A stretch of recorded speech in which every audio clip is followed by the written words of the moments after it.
This is Whisper from History, where forgotten voices rise again. If you missed our 32-episode Season 1, Dark History, watch the full playlist on our channel. Have you ever imagined a person being in 5 different places at the same time? This isn't just a story, it's a true event, witnessed by countless eyes. Tonight, we'll tell you the haunting tale of a girl whose existence defied human understanding and who, perhaps, is still being seen somewhere to this day. Stay with us till the end, and don't forget to subscribe, because mysteries like this unfold only here. The year was 1845.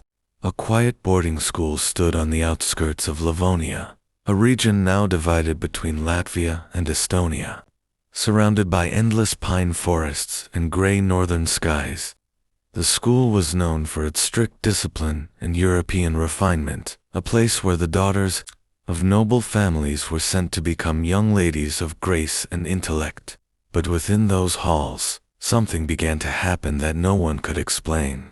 Something that defied reason, science, and even faith itself. It began with whispers, a flicker of confusion, and then fear. Her name was Mademoiselle Emily Sagi, a woman in her early 30s, born in Dijon, France. By all accounts, she was an excellent teacher, soft-spoken, gentle, known for her kindness and an almost otherworldly patience. Her handwriting was flawless, her teaching impeccable, and her reputation spotless. But there was something about her that unsettled people, a strangeness that no one could quite define. It wasn't her behavior, it was her presence. Because one day, it wasn't just Emily who appeared in the classroom. It happened during a routine grammar lesson. 20 young girls sat quietly, copying sentences from the blackboard. Emily stood at the front of the room, explaining a complex rule in French grammar. Her voice was calm, rhythmic, the kind of voice that filled a room without ever rising. But as one of the students looked up, her pen froze mid-stroke. She blinked, confused. There beside their teacher stood another Emily Sagi, identical in every way. Same face, same clothes, same gentle expression. The second figure mirrored her movements, though not perfectly. When Emily reached for the chalk, the double's hand hesitated, as if unsure which gesture to follow. Some students gasped. Others rubbed their eyes, thinking it was a trick of the light. But it wasn't. Because as the minutes passed, both Emilys continued to stand one real, one spectral in front of the class. The air felt heavy. The girls whispered prayers under their breath. And then, as suddenly as it had appeared, the double faded away, leaving only silence and a room full of trembling students. At first, the headmistress dismissed the story. Imagination, she said, a trick of nerves or fatigue. But the girls were adamant. They had seen 2 of her. And soon, the sightings began to spread. In the dining hall, in the corridors, even in the school garden, students and teachers alike began to witness the impossible. Emily Sagi, appearing in 2 places at once. One afternoon, while a group of girls was sewing in a large study room, they saw something that froze them in terror. Emily had stepped outside into the garden. They could see her clearly through the window, picking flowers. But as they worked quietly, another figure began to take shape at the front of the room. It was Emily, or rather, her exact likeness. She stood motionless, watching them. Every detail was the same, her blue dress, her hair neatly pinned, even the faint ribbon at her collar. The only difference was that this Emily looked pale, translucent. When one of the braver girls approached and tried to touch the apparition, her hand passed through the air, though she said she felt a strange resistance, like moving through thick fabric. Moments later, the double faded, and outside, the real Emily dropped the bouquet of flowers she'd been holding and collapsed to her knees. When she was helped back inside, her face was drained of color. She said she had felt suddenly weak, as if a part of her life had been drawn away.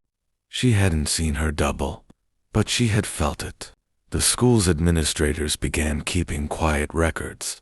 The sightings were documented, whispered about among the staff.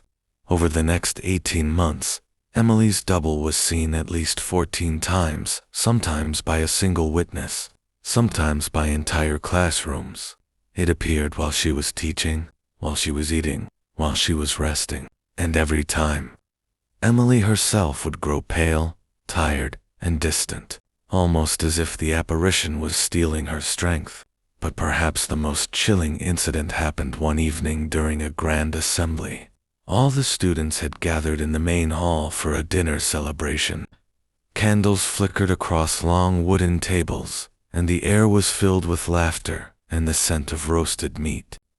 Emily sat near the center, quietly enjoying her meal, and then a murmur spread down the table. One of the girls pointed to the far end of the room. There, near the door, stood another Emily, perfectly still. She wasn't eating. She wasn't speaking. She was simply watching. A few girls stood up, whispering to each other in shock, but before anyone could approach, the second figure vanished, dissolving into the air like smoke. When they turned back, the real Emily sat frozen, staring at her plate. Her hands trembled. She whispered something no one heard, and then fainted. Rumors spread beyond the school walls. Parents began to write letters demanding answers. What kind of institution allowed such disturbances? The headmistress, torn between disbelief and dread, tried to protect Emily's reputation, but eventually, the pressure became too great. After months of incidents, Emily Seiji was quietly dismissed from her position. It was the 19th time she had lost her job in such a way. Everywhere she went, the same thing happened. A double would appear silently, eerily, and soon after, she would be asked to leave.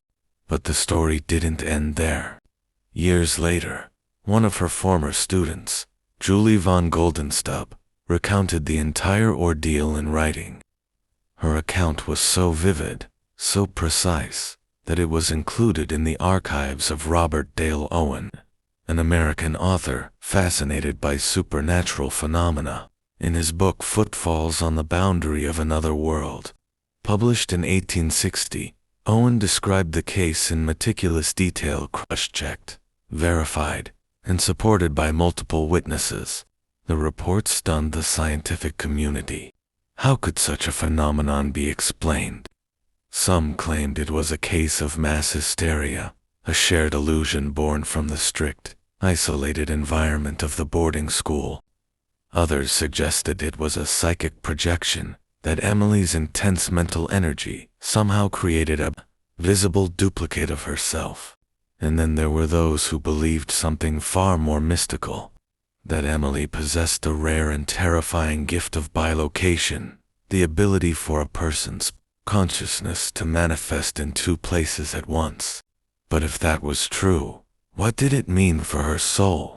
Could a part of her spirit truly detach and walk the world while her body remained behind? Emily herself had no answers. When questioned, she said she never saw her double, only that she often felt dizzy or faint before others claimed to see it. "I know something is happening," she once told a friend, "but I cannot stop it. It is as though I am divided not in mind, but in being." Those words, fragile and haunting, stayed with the few who dared to believe her. Witnesses described the double as calm, silent, and lifeless. It never spoke, never interacted, only observed. In some accounts, it seemed to mimic her actions a few seconds later, as if lagging behind in time. In others, it behaved independently, moving when Emily herself was still. It was not a ghost, for Emily was very much alive. It was not a hallucination, for dozens saw it together, under clear daylight. It was something else. Something that blurred the line between the physical and the spiritual, the seen and the unseen. The phenomenon of bilocation has been recorded throughout history, though never so vividly as in the case of Emily Seiji. In religious traditions, Saints and mystics were said to have appeared in two places at once. In 16th century Spain, Sister Mary of Agreda reportedly preached in the New World while never leaving her convent. In the early 18th century, a monk named Alphonsus Liguori was seen in two distant cities during a single day. But Emily was no saint. She was a teacher, ordinary, human, and deeply afraid of what was happening to her. Her case suggested that bilocation wasn't a divine miracle, but a torment of the human soul. After leaving the Livonian school, Emily continued to teach, though she struggled to keep any position for long. Everywhere she went, the pattern repeated: a few months of peace. Then the whispers would begin again. Someone saw you in the garden. You were in two places. And once again, she would be forced to move on. Records of her life after 1848 fade into obscurity. Some say she returned to France. Others claim she vanished altogether. No grave, no final record, no closure. Just the lingering story of a woman who could be anywhere or everywhere. In the decades that followed, her case became a subject of study for both psychical researchers and neurologists. Could there be a physiological cause? A rare neurological condition that triggered mass illusions? Or was it a psychological projection, the mind creating a second self, visible to others? Modern science still struggles to define it. Today, the phenomenon is loosely connected to doppelganger experiences, where individuals claim to encounter exact doubles of themselves often before death or illness. But the case of Emily Sagi remains distinct, because it wasn't just one person who saw her double. It was dozens, over months, and always in broad daylight. What's more, her doubles seemed to share her physical matter, or at least part of it. One account described the apparition leaving faint impressions on the fabric of a chair it sat upon. Another reported that when students tried to touch it, their hands met a strange resistance, as if through thick air. These details terrified the witnesses. It wasn't a ghost story, it was a story of a living person divided. In time, the story of Emily Sagi drifted into legend. Skeptics dismissed it as folklore. Believers saw it as proof that human consciousness is not confined to the body. But even the skeptics struggled to explain the consistency of the testimonies. How could so many young women from noble families, educated, and otherwise rational, share the same hallucination, down to the smallest details? Why would they invent such a tale, knowing it could destroy their teacher's reputation? And why did every place Emily worked experience the same phenomena, long before the Livonian school ever recorded it? One detail often overlooked lies buried in the early reports. Emily, it was said, had a twin sister who died in infancy. If true, the idea is chilling. Could the double have been a fragment, a living echo of a soul, never allowed to separate at birth? A reflection of a life that was never lived, but somehow lingered through her. There's no evidence to confirm it, but those who studied her case often return to that question as if somewhere, in that lost connection, lay the key to her torment. In the 19th century, the world was changing. Science was rising. Faith was being questioned. But cases like Emily's sat at the intersection of both, a reminder that for all our progress, the mysteries of the human mind and spirit remained unsolved. The Livonian school closed long ago. Its walls are gone. The rooms where students once saw two Emilys have been swallowed by time and silence.